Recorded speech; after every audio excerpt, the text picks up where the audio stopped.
السلام علیکم ورحمۃ اللہ وبرکاتہ۔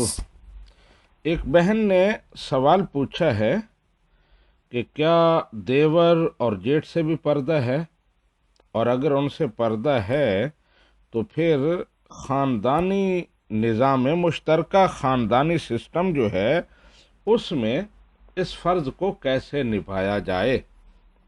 جی، تو اس سلسلے میں گزارش یہ ہے کہ بالکل دیور جیٹھ، بلکہ اس میں کزنز کو بھی شامل کر لیں، وہ نامحرم ہیں اور ان سے پردہ ضروری ہے، فرض ہے۔ مسلم شریف میں حدیث ہے کہ نبی رحمت صلی اللہ علیہ وآلہ وسلم نے ارشاد فرمایا، غیر محرم عورتوں کے پاس جانے سے بچو۔ تو ایک انصاری صحابی عرض کرنے لگے، یا رسول اللہ صلی اللہ علیہ وسلم، خاوند کے بھائی، دیور، جیٹھ، ان کے متعلق آپ کا کیا حکم ہے؟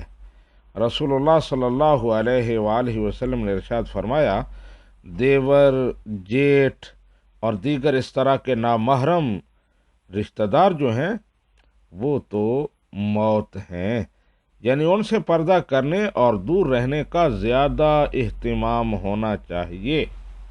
اور اس کی وجہ یہ ہے کہ ان کے ساتھ کیونکہ خلوت کے زیادہ مواقع ملتے ہیں تنہائی کے، اور ان کے ساتھ خلوت میں اٹھنے بیٹھنے پر کسی کو زیادہ اعتراض بھی نہیں ہوتا۔ کوئی اجنبی آئے تو ہر ایک دیکھتا ہے، تعجب ہوتا ہے، لیکن ایک گھر میں جو مرد اور عورت رہ رہے ہیں، بے شک وہ نامحرم ہیں، لیکن اڑوس پڑوس میں کسی کو اس پر اعتراض نہیں ہوتا، تو وہاں زیادہ شر اور فتنہ کے چانسز ہوتے ہیں، امکانات ہوتے ہیں۔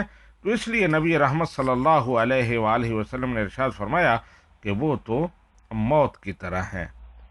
اب سوال کا دوسرا حصہ کہ مشترکہ خاندانی نظام میں اس فرض کو کیسے نبھایا جائے، تو چند احتیاط اور تدابیر اگر اختیار کر لی جائیں تو مشترکہ خاندانی نظام میں اس پردے کا اہتمام ہو سکتا ہے اور اس حکم پر عمل کیا جا سکتا ہے۔ ظاہر ہے خواتین ہمیشہ نقاب پہن کر تو نہیں رہ سکتی، تو اس لیے انہیں بڑی چادریں اوڑھنی چاہیے تاکہ ضرورت کے وقت وہ گھونگھٹ کر لیں اور اپنا چہرہ چھپا لیں۔ نامحرم مرد اور نامحرم خواتین جو ایک ہی گھر میں رہ رہی ہیں مشترکہ خاندانی نظام میں، تو وہ ہمیشہ اپنی نگاہیں جھکا کے رکھیں اور آپس میں ہنسی مذاق اور بے تکلفانہ گفتگو نہ کریں، تنہائی میں اکیلے نہ بیٹھیں۔